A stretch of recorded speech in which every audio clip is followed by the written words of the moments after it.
on parlait de l'Union européenne qui, par la voix de la présidente de sa commission, a annoncé une importante aide d'investissement à l'Afrique. On parle de 150 milliards, voire 300 milliards pour développer les domaines de l'écologie, de l'Internet, des infrastructures et d'autres domaines également.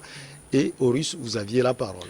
Alors, je disais justement, mais qu'est-ce qui fait qu'on puisse présumer de la force, de la puissance que l'Afrique n'aurait pas et qui fait qu'elle ne pourrait pas, elle, se permettre de donner de l'aide aux autres. Ce qui me gêne dans les financements qui sont apportés, c'est que parfois j'ai l'impression qu'on se retrouve, si vous voulez, au début des années 60. Au début des années 60, si vous voulez, vous avez les deux blocs, hein, capitalistes et communistes, qui s'affrontent. Vous avez les indépendances de l'Afrique et vous avez le premier choc pétrolier et le deuxième choc pétrolier. Donc le premier choc pétrolier qui voit des États se faire énormément de sous parce qu'ils ont des mines, et le deuxième choc pétrolier qui vient casser la dynamique de ces États-là. Dans les années 80, on va se retrouver avec les plans d'ajustement structurel. Où on dit aux États africains, ok d'accord, oui, vous avez emprunté, nous vous avons donné de l'argent, vous n'avez pas bien géré les sous, cela ne va pas, donc pour redresser vos économies, vous devez appliquer les programmes du FMI et de la Banque mondiale. Et c'est justement à partir de là qu'on va stranguler les principaux secteurs qui sont pourvoyeurs de développement, à savoir l'éducation, la santé, les infrastructures primaires. Et ce qui se passe, c'est que pour les États de l'Afrique francophone, c'est encore pire parce que petit à petit se pointe la question de la dévaluation du franc CFA qui va casser encore un peu plus nos économies, et on va demander aux États de privatiser la plupart de leurs sociétés. Tout simplement parce que, justement, effectivement, c'est vrai que ces États se sont compromis dans une certaine forme de gestion, mais ils se sont compromis dans cette forme de gestion parce que, dès le début, on a saccagé l'élan démocratique des États pour mettre à la tête de ces États-là des directoires qui sont compromis, qui sont corrupteurs et qui sont corrompus. Donc, la société d'État qui a une bonne dynamique, on raquette sa caisse, et la société, elle, ne peut se projeter, ne peut se développer. Et bref, on va se retrouver dans tout ce qui va se passer les années 90 et ainsi de suite. Et à chaque fois, on va dire, je vous aide, je vous donne, je vous aide. Et à chaque fois qu'on dit, je vous aide, je vous donne, je vous aide, on se retrouve avec une dette à rembourser sur des générations futures. Le problème qui se pose, c'est que actuellement, on retombe un peu dans la même dynamique. On est dans une Afrique qui est convoitée, une Afrique où tous les indicateurs montre qu'elle va être énormément riche du fait de sa population, du fait de sa richesse, qu'une Afrique vierge où tout reste à construire, où tout reste à investir. Et maintenant se pointent encore les mêmes personnes qui, il y a 50, 60 ans, disaient oui, on est là, on va vous aider, on va vous appuyer. Sans, comme d'habitude, prendre la peine de savoir ce dont vous avez besoin, mais pire, en viciant les processus démocratiques, les processus d'émancipation des États. Donc, il y a comment dirais-je, de la part des Africains, vraiment ce travail, cet effort de recherche, cet effort de méfiance là aussi, quant aux présomptions de l'autre, qui est toujours dans une dynamique, notamment en termes de communication, de dire, les Africains, vous êtes pauvres, vous êtes malheureux, les Africains, il vous manque ceci, les Africains, il vous manque cela. Et cet investissement bizarre qui en fait ne résout aucun problème parce qu'il ne s'agit pas d'investissement dans l'éducation, dans les programmes, dans les infrastructures de base, dans la santé. Il ne s'agit pas d'investissement qui prévoit l'émergence d'une Afrique émancipée dans 10, 15, 20, 30 ans. L'Afrique émancipée peut-être passe aussi par ces genres de rencontres, Madame Adano. On parle du 17 et du 18 février à venir. C'est à Bruxelles. C'est le sommet Afrique, Union africaine, Union européenne. Vous aviez posé tout à l'heure une question. Bon, c'est peut-être là. Par exemple, voilà comment. Pourquoi à Bruxelles? Pourquoi pas à Lomé? Oui, mais pourquoi pas sur un terrain africain? Pourquoi sommes-nous condamnés à nous déplacer pour aller vers l'autre? Vous voyez, par exemple, ça, ce sont des messages subliminaux qui, pour moi, conditionnent les populations. C'est-à-dire, c'est celui qui est dans le besoin, qui est dans l'image du commandeur, qui se déplace pour aller commander. Alors que l'ironie du sort veut que celui qui propose l'aide, en réalité, n'est rien chez celui qu'il force à venir commander.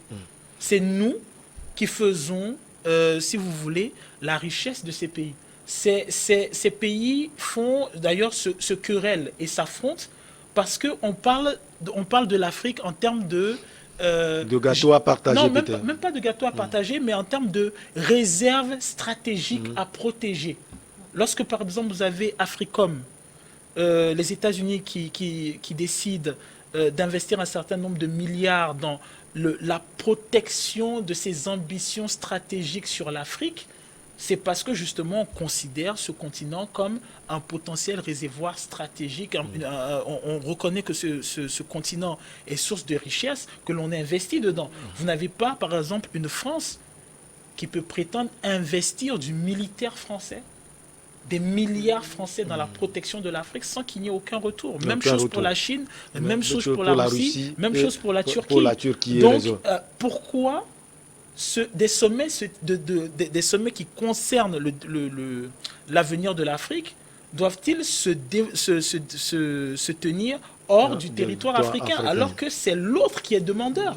Dans la communication, on fait comme si c'est nous qui étions demandeurs. Mais dans les faits réels, c'est l'autre qui est demandeur. Peut-être que c'est une stratégie que les Africains eux-mêmes ne développent pas. Madame Adano, peut-être à Bruxelles, on va annoncer à tous les chefs d'État, puisque vous l'aviez souligné tout à l'heure, que l'aide là, les 150 voire 300 milliards là, seront donnés. Oui, bon, quand ils l'ont dit, ils vont le faire. Mais bon, c'est vrai que ça dépend aussi du discours que nous tenons chez nous ici. Et pour se faire valoriser, il faut commencer par soi-même, pas se valoriser. Si nous disons toujours, il faut nous aider, nous sommes pauvres. Non, donc ça donne toujours l'occasion et l'opportunité à celui qui veut vraiment vous coloniser à nouveau, vous sournoyer à nouveau, vous pomper à nouveau, excusez-moi les termes aussi, et comme ça, et d'avancer, de prendre quand même de l'avance sur vous. Donc, quand on propose de l'aide et on se dit, bon, on va y réfléchir, ça va donner quand même, ça va changer quand même les donnes. Parce que quand je dis, bon, je vais y penser, ce qui veut dire que je vais réfléchir à la chose. Et pas tout seul, ou bien pas toute seule, il faut d'autres aussi qui donnent leur point de vue pour que ce que nous allons proposer, ou bien ce que nous allons demander soit quand même à la hauteur et qui satisfasse quand même à nos besoins. Pas seulement dire oui, on va vous donner, ok, donner. Non, ça ne va jamais fonctionner. Ça ne va jamais fonctionner. Bon, comme ils l'ont dit, ils vont le faire, mais dans les domaines qu'eux, ils ont déjà déterminés, ils ont déjà ciblés. Et c'est là où ça ne marche pas. Là où ça ne marche pas. Est-ce que c'est seulement ces domaines-là qui sont tellement importants en Afrique aujourd'hui? Mais moi, je me dis, si on fouille le sol malien, on trouve plus de 150 milliards, plus de 300 milliards. L'uranium est là, l'or est là, le pétrole, il y a tout. Tout est là. Tout est là. Donc, ça là, ce n'est qu'une infime partie, un millième, un 100 millième, ou bien combien mille millièmes de ce que regorgent les sols africains. Donc, que ces choses-là ne nous trouvent ou bien ne nous impressionnent pas, et pour qu'on dise oui, il y a l'aide, mais qu'est-ce que moi-même je fais pour m'en sortir, pour me développer? J'ai les ressources là, je fais quoi? Et ça fait un bout de temps, on a la carte minière des ressources africaines. Chaque pays à peu près connaît les ressources dont son seul regorge. Qu'est-ce qu'on en fait?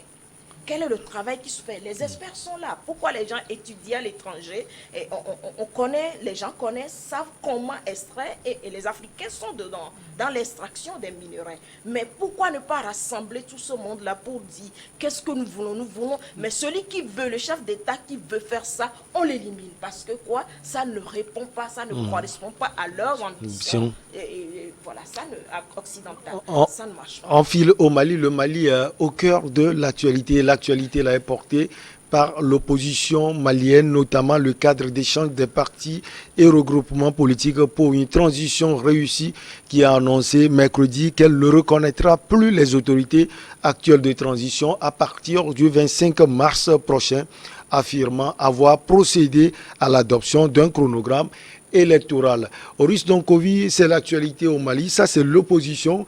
L'opposition a le cadre, notamment, qui avait boycotté même la concertation nationale entre acteurs politiques, vous vous souvenez, au Mali. Alors, ce cadre dit qu'il ne va plus reconnaître Assimi Goïta, Choguel, Kokala, Maïga et les autres à partir du 25 mars prochain. Ben, il s'agit de leur liberté. C'est bon, ça participe au débat. C'est cela en fait, c'est-à-dire il s'agit d'un pays qui prend la décision de prendre son destin en main. Donc il s'agit, si vous voulez, d'une révolution qui, je suis d'accord avec un des politiques maliens qui dit, qui nous engage tous sur le continent. Donc oui, cela ne va pas se faire sans douleur, cela ne va pas se faire sans friction, cela ne va pas se faire sans une certaine déconstruction d'un certain nombre d'a priori. Donc oui, moi que des opposants se lèvent et qui disent je ne suis pas d'accord avec ceci, je ne suis pas d'accord avec cela, pour moi cela ne me pose pas problème du moment où le débat continue. Parce que ce débat-là va permettre de mettre à nu ceux qui sont entre griffes corrompus, ou ceux qui sont, comment dirais-je, beaucoup plus clivants avec l'ancien colon. Cela va permettre de mettre à nu ce que les uns et les autres ont comme projection de développement sur le Mali. Donc, si par exemple on a un groupe d'hommes politiques qui estiment que non, que ben voilà, le gouvernement de transition, ainsi de suite, n'est pas apte à faire un certain nombre de choses, je ne veux pas que cela reste dans ce type de pensée. Je veux qu'on détaille. Que propose-t-il en termes de développement pour le Mali? Parce qu'il s'agit d'un Mali qui veut rompre avec l'ancienne puissance coloniale et qui se projette économiquement, politiquement, en termes de développement et ainsi de suite. Donc, si vous voulez, pour moi, celui qui n'a pas le même avis que toi n'est pas forcément un ennemi, dans le sens où, dans son plaidoyer, il peut t'amener à voir peut-être des zones d'ombre, des points précis. Dans ce que vous proposez. Dans ce que vous proposez, qui peuvent vous permettre de renforcer la stratégie qui va vous permettre d'en sortir. Donc, pour moi, il n'y a pas de problème. Par contre, ce que moi, je vais estimer quand il y a un groupe comme ça qui prétend cela, c'est de développer. Parce que cela ne peut pas se limiter à dire, ok, d'accord, oui, à partir du 22 mars, c'est cela 25. Du 25 mars, ok, d'accord. Bon, le gouvernement de transition, vous devez... Non. Qu'est-ce que... Vous souhaitez que le gouvernement, comment on appelle, ne s'éternise pas et que cela s'arrête au 25 mars? Que proposez-vous? En termes de gestion du pays, en termes de sécurité du pays, en termes de développement du pays, en termes de relations du pays avec ses pays voisins, en termes de relations du pays avec l'ex-puissance coloniale, en termes de défis du pays économiquement parlant. Qu'est-ce que vous proposez? Ouais, peut-être qu'ils ont apporté... Parce que ce qui est sûr, ce qui est certain avec ces partis d'opposition, c'est qu'ils ont intérêt à comprendre que la population malienne, dans son ensemble, et plus largement les populations ouest-africaines et même africaines continentales, veulent rompre avec un certain processus. Donc s'il s'agit de dire que le gouvernement de transition doit arrêter et qu'il s'agit de se précipiter vers l'ancien colon pour dire des coucous, il faut qu'ils comprennent qu'ils n'auront pas en face le gouvernement de transition, ils auront en face une population malienne prête à leur démontrer qu'ils ne sont pas prêts à certains compromis. Peut-être au risque, quand ils seront là, on verra aussi d'autres faces, parce que ce n'est pas tous les Maliens qui étaient là le jour-là, lors de la mobilisation. Non, alors ça, par exemple, c'est quelque chose d'intéressant. On dit... Parce que souvent, quand on a le pouvoir, on a tout pour pouvoir mobiliser le monde. Non, il faut faire attention. C'est-à-dire, lorsque vous avez il y a effectivement un non-dit. Lorsque vous avez une révolution qui s'amorce dans un pays et qui réussit dans un pays, très souvent, la communication est faite sur le point qu'il s'agit de la masse prolétaire qui a amorcé la révolution. Mais dans les faits, ce n'est pas cela. lorsque vous avez une révolution qui s'amorce et qui réussit, sachez qu'il y a une classe bourgeoise qui a épaulé, financé et encouragé la révolution. Et ça s'est passé partout. Vous allez à Haïti, vous aviez les métis. Vous avez la Révolution française, quand on parle du tiers-État, il y a une classe bourgeoise dans le tiers-État qui a financé et a agrémenté la révolution. Et ainsi de suite dans chaque pays. Donc, au Mali, à part la classe, cette population que l'on voit dehors sortir et ainsi de suite, vous avez une classe moyenne, une classe bourgeoise, qui derrière a appuyé cette armée qui a renversé le pouvoir. Et ça, généralement, on ne le dit pas. Généralement, quand on parle de révolution, on a l'impression que c'est strictement populaire. Mais en fait, la révolution, le renversement d'un pouvoir, ne peut se faire sans cette classe intermédiaire qui accepte de changer de directoire à condition que soit préservée leur affaire ou à condition qu'elle puisse se projeter économiquement parlant. Bien compris. Je veux juste dire que peut-être le cadre a aussi derrière des gens qui le poussent dans ces idées. Ça serait logique. Alors, c'est maintenant, qui ça est... serait qui ces gens-là? Voilà, peut-être qu'on va voir ça plus C'est clair qui un jour. Mais Oris, vous aviez dit quelque chose. On peut voir clair dans cela déjà à partir, le cadre a parlé du 27 février, qui, selon la CEDEAO également, est la date butoir pour organiser les élections, parce que j'ai entendu un cadre de ce cadre qui disait déjà hier que normalement le délai de transition devait finir le 27 février. Cela veut dire, si on voit les faits, que c'est ce cadre est du côté de la CEDEAO peut-être. Non, il faut faire attention. C'est peut-être une analyse. Attention, c'est-à-dire il faut qu'on s'entende sur quelque chose. Dans la dynamique de la CEDEAO, et on le voit avec le cas de la Guinée, on le voit avec le cas de, comment dirais-je, du Burkina Faso. Si on veut extrapoler, quand on voit l'UA, on voit la réaction de l'UA avec le Tchad. Il faut comprendre que la CEDEAO, le Mali n'a pas été sanctionné à cause d'une quelconque transition. Le Mali a été sanctionné pour avoir prétendu faire de la collaboration avec des opérateurs russes. Mais officiellement, s'il s'agissait de transition, on aurait le Burkina pénalisé, on aurait la Guinée pénalisée, on n'aurait pas seulement le Mali, on aurait même le Tchad pénalisé, le Soudan pénalisé, mais on ne l'a pas, on n'a que le Mali. Et la différence, le distinguo qu'il y a entre le Mali et les autres, c'est le fait d'avoir officiellement reconnu un intérêt pour des propositions russes. Ce qu'on retrouve très exactement en Centrafrique aussi, avec Touadéra, qui a des problèmes avec les Européens pour avoir accepté une collaboration russe. Mais étonnamment, on condamne Touadéra, mais on ne condamne pas les débits au Tchad, qui eux sont au pouvoir. Oui, madame, votre apport, votre regard, j'allais dire aussi sur cette sortie du cadre. L'opposition malienne, c'est leur droit de dire que les fonctions du président actuel, Assimi Goïta, et de son gouvernement s'arrêtent le 25 mars, comme cela a été déjà stipulé par le passé, que la transition devait s'arrêter, devait prendre fin à cette date-là. Mais ce que moi je vois, c'est que est-ce que vraiment c'est tous ces partis qui se retrouvent dans cette coalition, est-ce qu'ils font vraiment une lecture approfondie de la situation de leur pays? Bon, je me dis également que est-ce que c'est pas le fait d'avoir supprimé le poste de vice-présidence de la fois passée qui a encore poussé les gens à réclamer l'arrêt, ou bien si jamais jusqu'au 25 rien n'est fait, mais eux aussi. On ne peut pas organiser les élections d'ici le 25 mars. Pour que eux, ils l'ont dit depuis le début, madame. Depuis le début, ils ont dit qu'ils vont reconnaître les nouvelles autorités jusqu'à la date du 25 mars. Oui, maintenant, ils proposent à ce que, une des propositions est que dépasser ce délai, ils vont avoir aussi un gouvernement. Un gouvernement, oui, parallèle. Mais écoutez, et vraiment, le Mali a un sérieux problème. Quand on est à l'extérieur, on analyse, on pense, moi je crois que ces dirigeants d'opposition-là... Et la durée de leur transition, eux, ils disent 9 mois. 9 mois, bon, comment est-ce qu'on fait ça? C'est de l'utopie. Mais ils vont rester à la place de ces gens-là, de Assimi Goïta et de Choguel Maïga. Ils ne feront rien. Ils ne feront même pas avancer. Ils ne vont même pas résoudre le problème sécuritaire. Ils vont faire appel à la France. Mais Et eux, depuis- ils n'ont pas encore fait ça pour les juger. ben, on a Mais sur 9 les, mois. les informations circulées que la majorité des opposants sont financés par la France.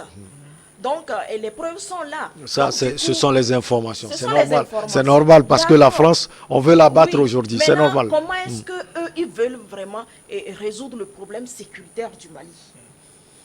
Comment est-ce qu'ils veulent en procéder? Ils ont fait, Maintenant, ils ont fait disent des que propositions. Choguel J'ai Maïga bien est un lu. peu Qui clivant, va qu'il faut financer trouver en 9 un autre mois l'élection. Premier ministre. Mais je dis que ces gens-là, ils font quoi à leur population? Ils ne veulent pas avancer, ils ne veulent pas sortir de leurs problèmes. Mais ce qui Vous se pensez fait qu'ils déjà- sont proches de la France, Oui, de la CEDEAO, si. Ils sont manipulés. et ce sont des aiguillons? Vous voulez dire? Mais C'est-à-dire qu'ils sont manipulés. Si on voit qu'il y a déjà des partis d'opposition qui sont déjà financés par la France et qui réclament aujourd'hui à ce que la transition prenne fin Le 25 mars. 25, mais ils jouent à quoi? On n'est pas opposant parce qu'il faut l'être. On est opposant pour apporter un plus à la population, ce que celui qui est au pouvoir, le parti qui est au pouvoir ne fait pas. On Cela, n'est pas cela opposant. prouve à suffisance à vous, madame, à Danou et également à Horus Donkovi, que le problème, ce n'est pas seulement entre le Mali et les autres, le problème est entre Maliens également. Le problème est entre Maliens parce que ces Maliens-là sont manipulés de l'esprit. Est-ce qu'ils doivent voir forcément du même acabit, madame? Non, bon, en tout cas, ils ne doivent pas être de la même option, d'avoir la même position. Mais quand même, aujourd'hui, le Mali, avec les sanctions et tout ce qu'il vit, mais il faut faire une lecture approfondie et sérieuse de la situation. Par exemple, le Nord. Et avec le Mjao, Les groupes, et les groupes autres. djihadistes. Comment est-ce qu'ils veulent résoudre ces problèmes-là? Est-ce que eux, quand ils vont prendre le pouvoir aujourd'hui, est-ce qu'ils peuvent organiser les élections, aller sensibiliser, aller faire les... Voilà, c'est ça, non? Juste Aller ça. faire les campagnes dans ces localités qui ne sont pas maîtrisées. Aujourd'hui, on voit que la population déclare avoir encore une paix. Quand même, ce n'est pas ça aujourd'hui, comparativement à quelques mois où les forces françaises étaient là. Donc, du coup, il faut laisser le temps. Quand même, si eux, ils proposaient encore une transition allant de 18 mois ou bien un an maintenant, je pourrais les comprendre. Mais le 25, là, ce qui veut dire que tout ce qui se fait jusqu'alors, ils ne sont pas dedans. C'est leur droit. Mais moi, je leur demande de réfléchir, excusez-moi, pas réfléchir, mais c'est pas que je suis en train de les insulter. d'analyser leur situation, d'analyser les positions. On dit les Russes par ici. En tout cas, ils sont manipulés. Avant de retrouver Horus Donkovi, cette sortie du cadre fait pression sur la junte militaire au pouvoir. D'ailleurs, cette junte ouvre les couloirs pour pouvoir discuter avec la CEDEAO et l'Union européenne sous l'égide de l'Algérie. Vous pensez que c'est une pression de plus sur la junte dirigée par Assimi Goïta? Oui, les autorités maliennes sont sous pression quand même tout le temps. Et c'est une pression parce que pour gouverner, on ne doit pas tenir compte seulement de ceux qui sont pour nous. Il faut tenir compte aussi de ceux qui ne sont pas pour nous. Qu'est-ce qu'ils disent? Est-ce que leurs réclamations, tout ce qu'ils demandent, c'est fondé? Donc on ne peut pas gouverner seul. On gouverne toujours avec les autres forces, même si elles sont catégoriquement opposées et les clivages sont tellement... les écarts sont tellement grands, quand même, il faut gouverner avec tout ce monde-là. On ne peut pas... il faut discuter avec ces gens-là et puis trouver un compromis. Bon, c'est ce que je vais leur demander. Bon, d'autres disent il faut les punir, il faut les enfermer. Non, ça ne va pas résoudre le problème. Il faut les appeler et discuter. autour d'une table et discuter. Les discussions déjà ratées, c'était les assises nationales et non la concertation nationale. Le cadre n'avait pas participé à ces assises nationales.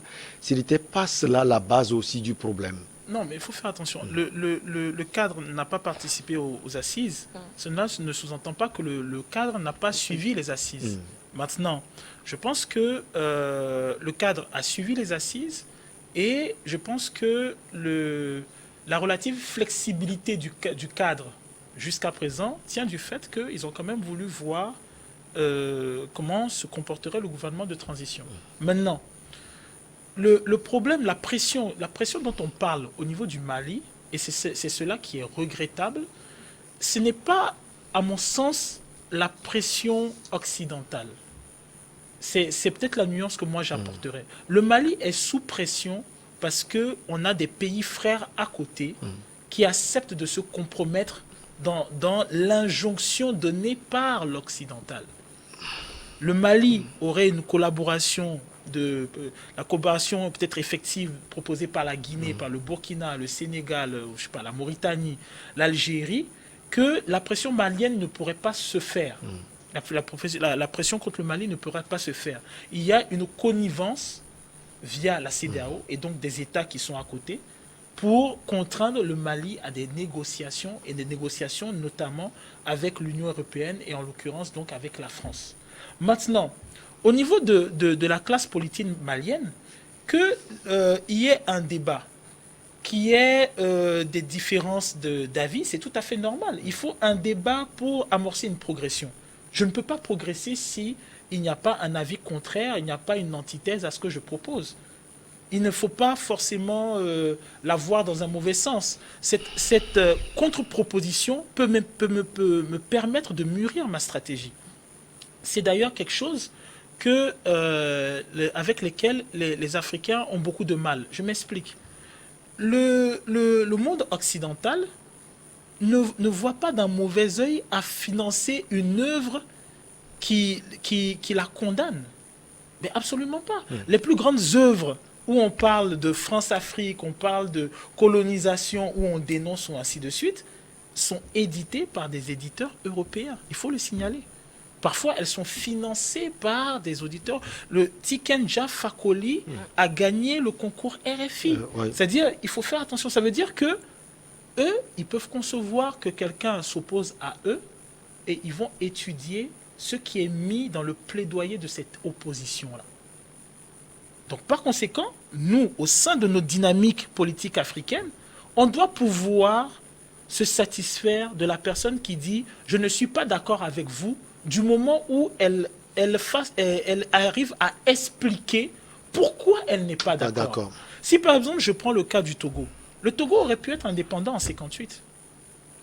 Et en 1958, au Togo, des gens étaient pour l'indépendance immédiate et totale comme cela s'est fait en Guinée et au Ghana. Mais des gens ont dit non, on va attendre 2 ans, le temps de nous préparer pour pouvoir être indépendant en 1960.